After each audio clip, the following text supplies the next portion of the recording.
The Dallas Cowboys win their third straight game with Cooper Rush at quarterback. How did it happen? All that more in this episode of the Locked On Cowboys podcast. You are Locked On Cowboys, your daily Dallas Cowboys podcast. Part of the Locked On Podcast Network, your team every day. Locked on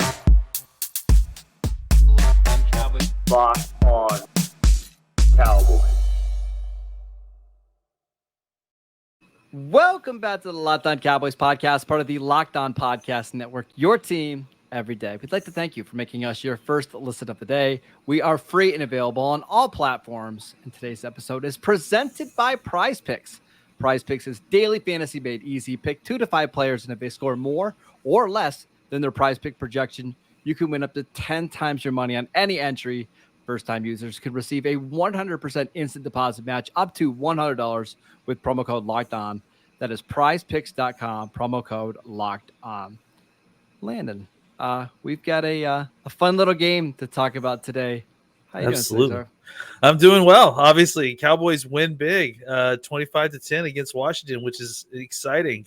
We got a lot of angles to cover, but I'm excited to be chatting on a Sunday afternoon for a West Coaster morning victory, which is nice. You get the rest of the day to enjoy it. Yeah, so we're gonna break down this game from every angle today and throughout the week. But let's 10,000-foot view. Yeah. How important of a win was this for the Cowboys?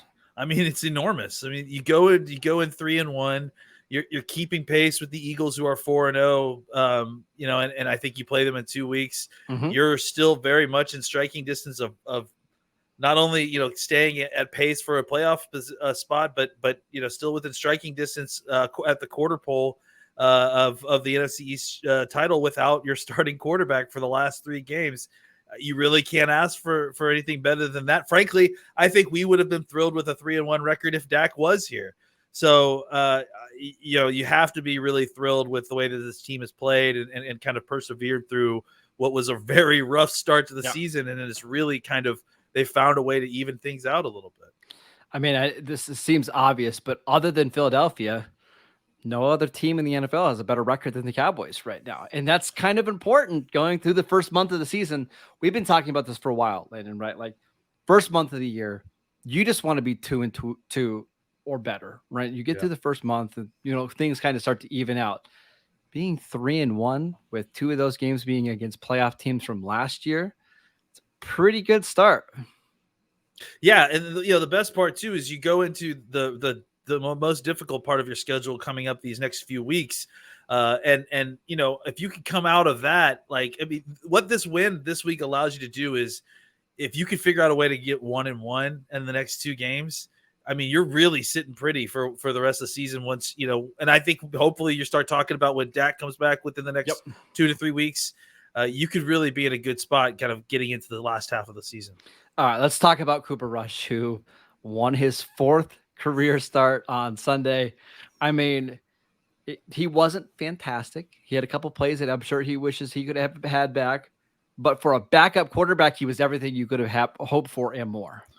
Yeah, I mean, he's just incredibly consistent. It doesn't really matter what defense he's facing or what the situation is, if he's on the road, if he's got his, a number 1 receiver, his number 2 receiver or not. It just feels like he's going to produce at a reliable level.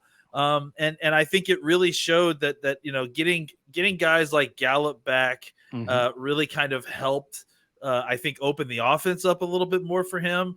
The yardage numbers aren't eye-opening, but I mean I think they averaged 7.8 yards per attempt, which is more than 5. Great, yeah, for a backup quarterback. So and then I think they were able to kind of maintain a balanced game plan, which again plays to his skill set a lot, and he just does what he does. He drives the bus, and then he makes a play or two when you need him to, and it really just it allows the rest of his team around him to kind of carry the rest of the load. And I think it'd be one thing if he was just in there kind of doing, making handoffs and making sure that the run plays were correct and completing 8 or 9 yard passes when he needs to.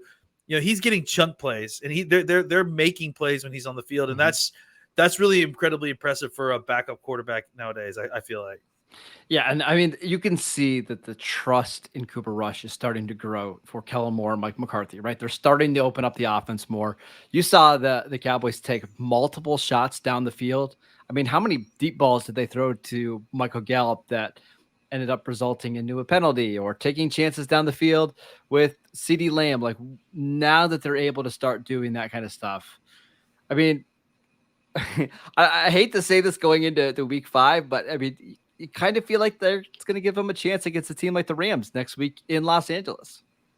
Yeah, I mean, it absolutely. Look, I mean, if you can play strong defense and you've got a run game that look, it didn't work the way they wanted it to today, but they forced Washington to respect it, and the forcing Washington to respect it made them open things up for them to take shots down the field. And the fact that they're able to, with a backup quarterback, take play action shots down the field and consistently have them be a positive outcome, whether it's through penalty or through big yardage.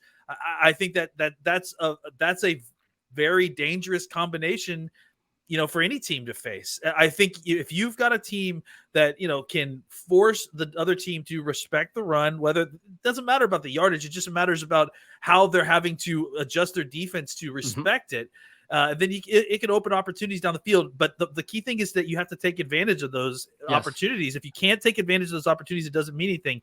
But that's what you're seeing, is that the Cowboys are taking those chunk plays. They're running the deep, long developing routes down the field and then getting it to their playmakers. And that's the kind of thing that they're going to need to do if they're going to beat the former Super Bowl champions, in the current Super Bowl champions, in their place with a backup quarterback. You got to play, complimentary football like that. All right, we're going to talk about the big story of this game, Landon. But before we do that, I want to tell you guys about Prize Picks. If you haven't heard of Prize Pick before, if you haven't tried it, it's absolutely fun. It's incredible. I absolutely love playing it.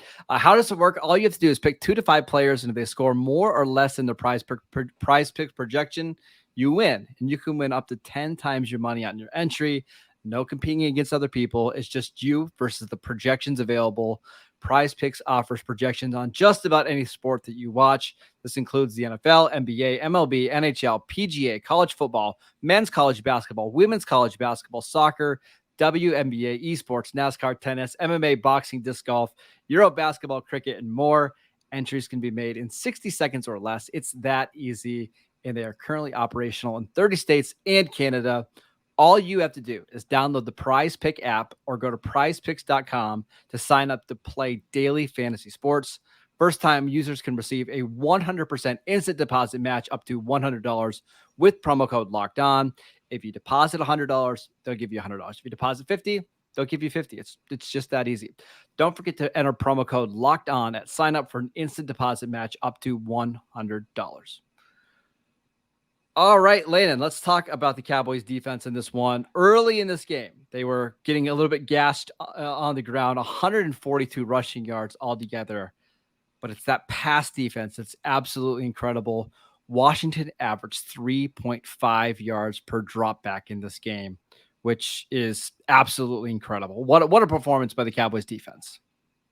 Yeah, absolutely. And look, I mean, I think, they had some issues with, keeping contain on outside runs, specifically, obviously running away from DeMarcus Lawrence and to some of the guys, the pass rusher side of the defensive line.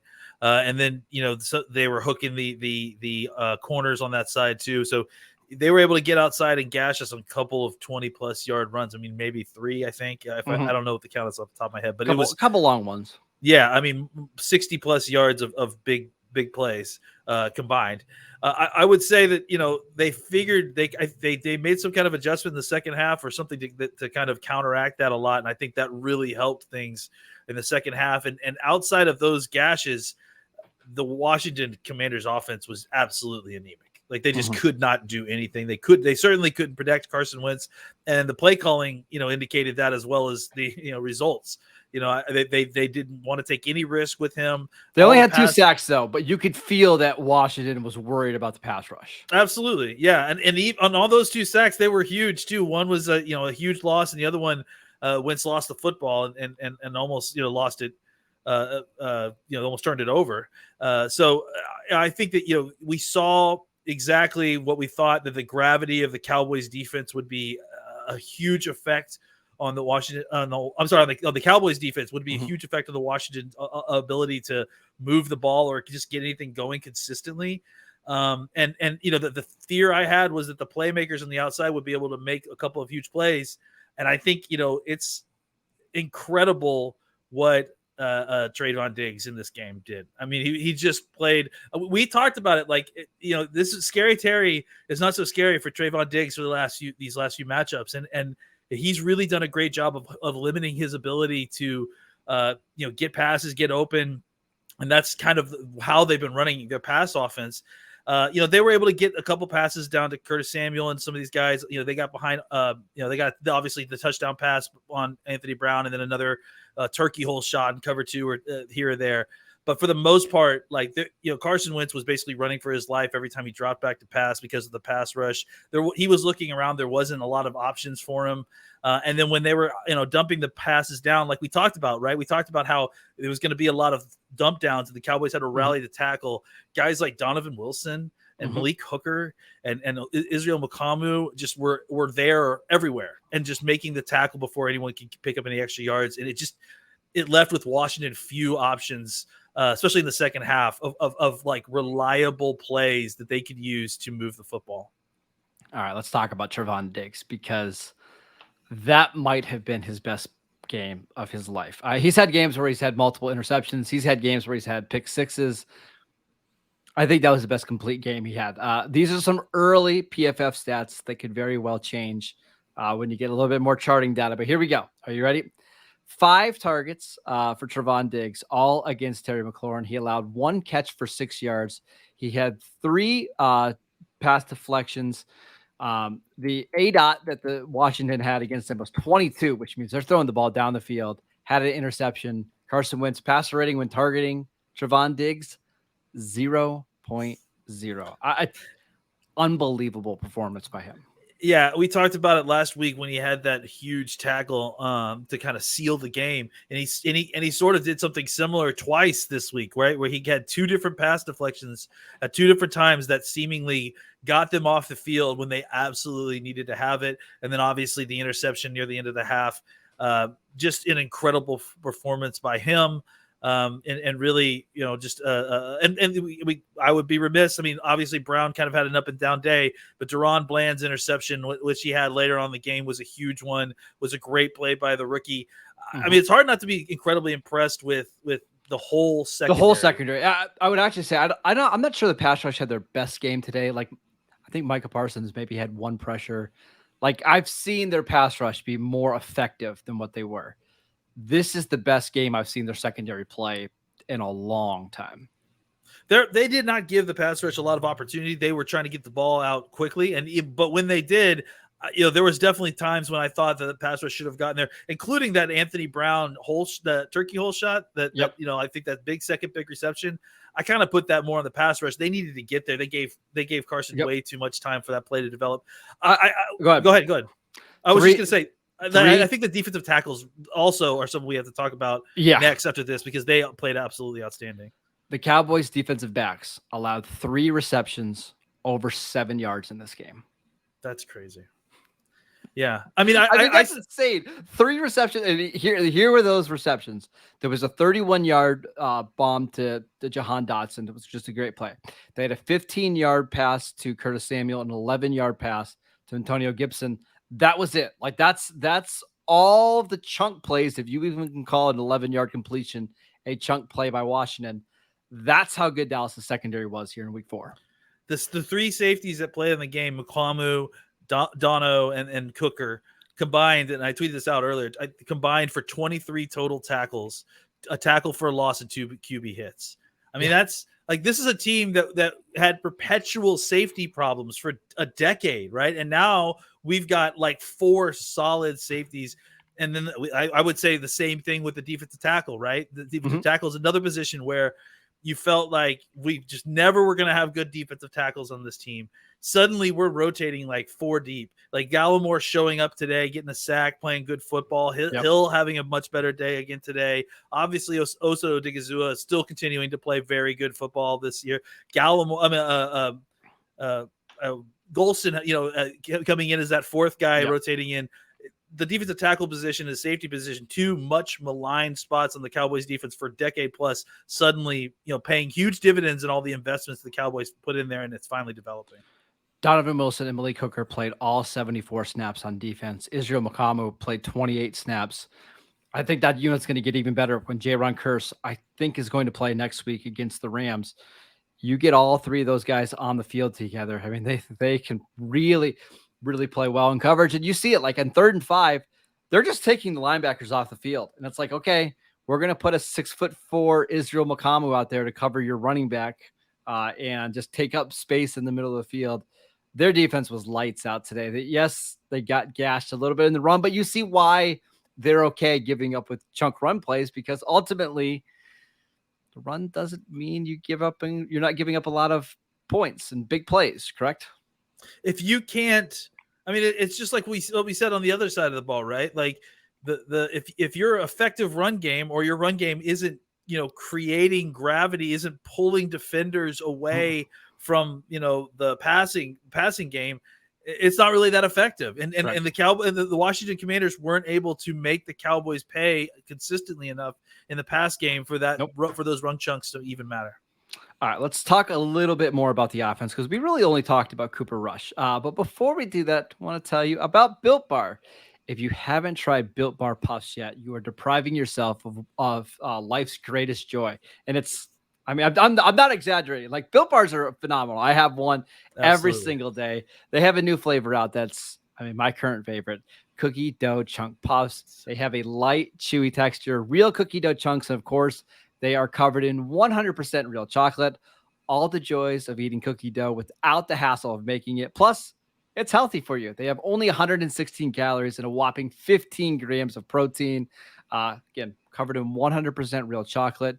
You're going to absolutely love them. Go to built.com and use promo code LOCKEDON15 to get 15% off your next order. Use promo code LOCKEDON15 to try out the new cookie dough chunk puff. It's fantastic for a snack. You're taking it to the golf course or on a walk. You're going to love it. Locked on 15 for 15% off your next order. Let's talk about the offense, Landon. I want to talk about CeeDee Lamb. He had a rough start in week 1 against Tampa Bay. Just didn't have any, they were doubling him, didn't have a lot of success. Last 3 games, he's played really well. This game, 6 receptions for 97 yards and a touchdown on only 8 targets. Yeah. Whenever the Cowboys needed a big play, he was there to make it. Yeah, and the efficiency is what's really great there, right? You needed him to start just being more efficient because he's worth feeding targets to, and I obviously keep feeding him the targets even at an inefficient rate, but I think that you needed to see him have one of these kind of games, especially this week or just another week where you've got your backup quarterback in, because look, Gallup's coming back, and we'll talk about him in a second. But Noah Brown has played fantastic. You needed your number 1 wide receiver to start playing like a number 1 wide receiver, just to kind of draw the attention away from those other guys to make their jobs easier. He made statements early in the game which did that, and then throughout the game.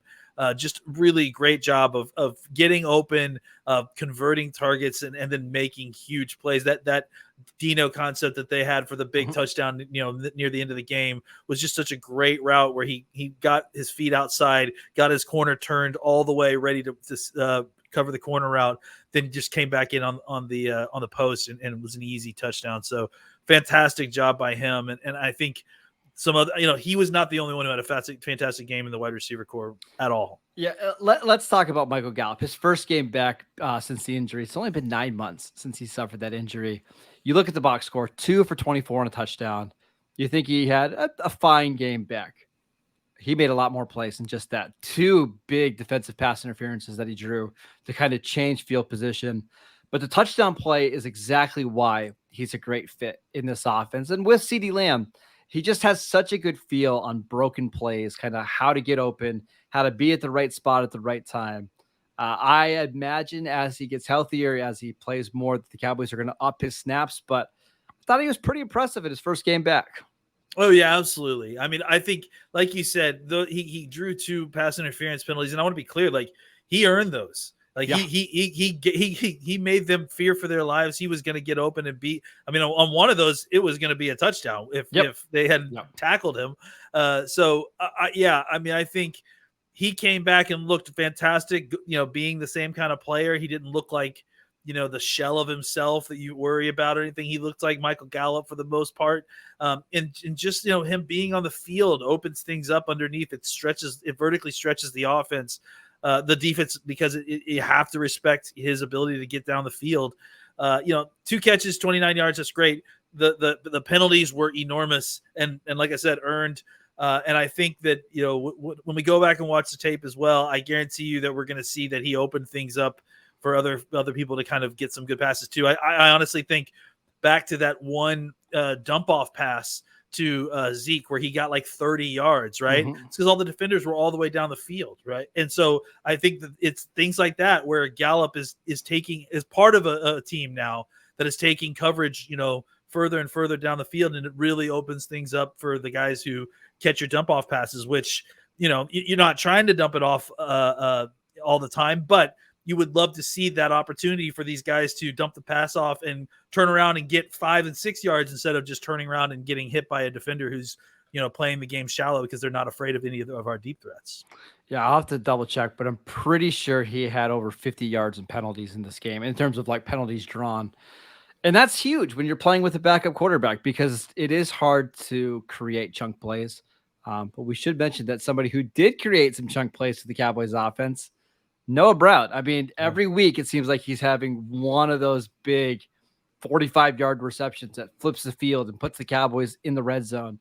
Seems like going forward, you're going to see a lot of Noah Brown, Michael Gallup, and CeeDee Lamb as the Cowboys' top 3 receivers. Not in that order, I don't think. We'll see. But yeah, no, I don't think so. I think, look, one of the things that's been disappointing so far is Tolbert hasn't developed the way we wanted to so far, at least in the sense that he hasn't been able to get on the field without his receiver play hasn't been good enough to kind of get him on the game day roster if he isn't going to play special teams. Well, and that's the thing, right? He almost has to be one of their top 3 receivers in order to get a helmet because, guys 4, 5, and 6 all play special teams. Simi Fehoko is just a much more polished blocker and plays special teams.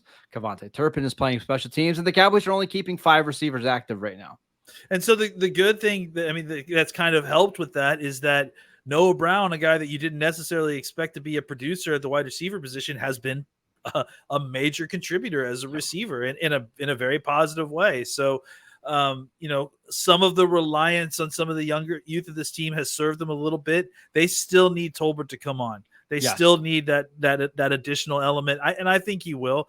And I think that once he does, suddenly you're sitting on a very good wide receiver core. And now you've really got something. So I think that, when you factor in guys like what they've developed with Ferguson, what they've developed with Hendershot, who they didn't do much today, but it just shows you they've got a wide variety of guys that they can deploy on the field that they can rely on to kind of produce at different points. And I think today some of these down rusher wide receivers really show themselves, even though the numbers may not be huge like CDs are. Gallup and Noah Brown had a major impact on this game. If there's one thing to nitpick at a little bit in this game is the Cowboys running game.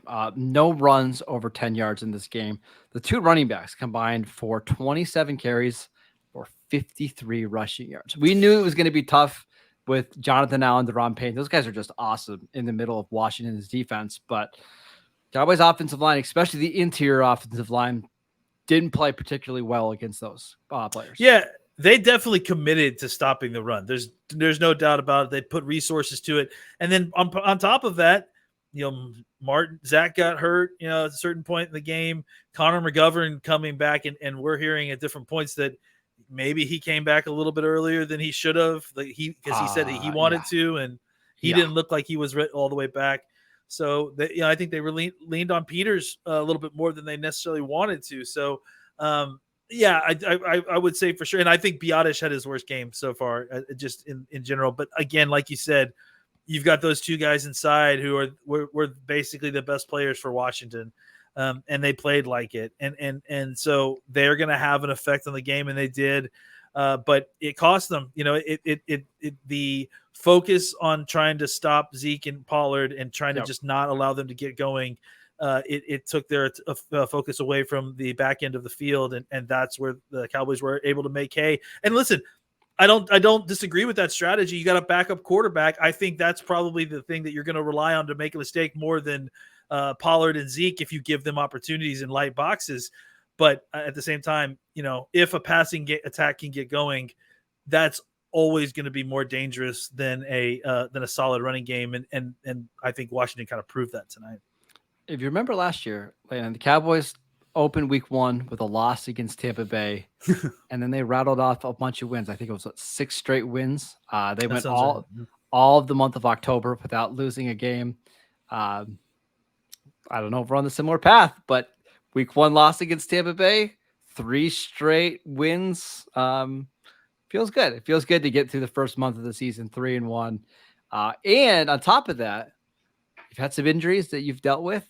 Seems like some of these guys are inching their way coming back. Dalton Schultz played a bunch today. Connor McGovern was back. Ron Kearse is expected to come back next week. Dak Prescott will be back at some point, it seems like, in October. Things are looking up for the Cowboys. Yeah, I mean, honestly, like I said before, if I had told you just the results of where the win-loss record of where the Cowboys were, and I didn't tell you that Dak Prescott was injured, you would have taken it all day. You would take it all day. And so if the Cowboys can continue to congeal as a team and grow, the youth part of this team grow as the way they have. I mean, frankly, across the board, there isn't a young player on this team that hasn't shown you something, I think, except for maybe, like I said, Tolbert. But I think outside of that, like all these guys have shown you something. They're continuing to grow. You get Dak back. That improves your third down, your red zone efficiency, I think.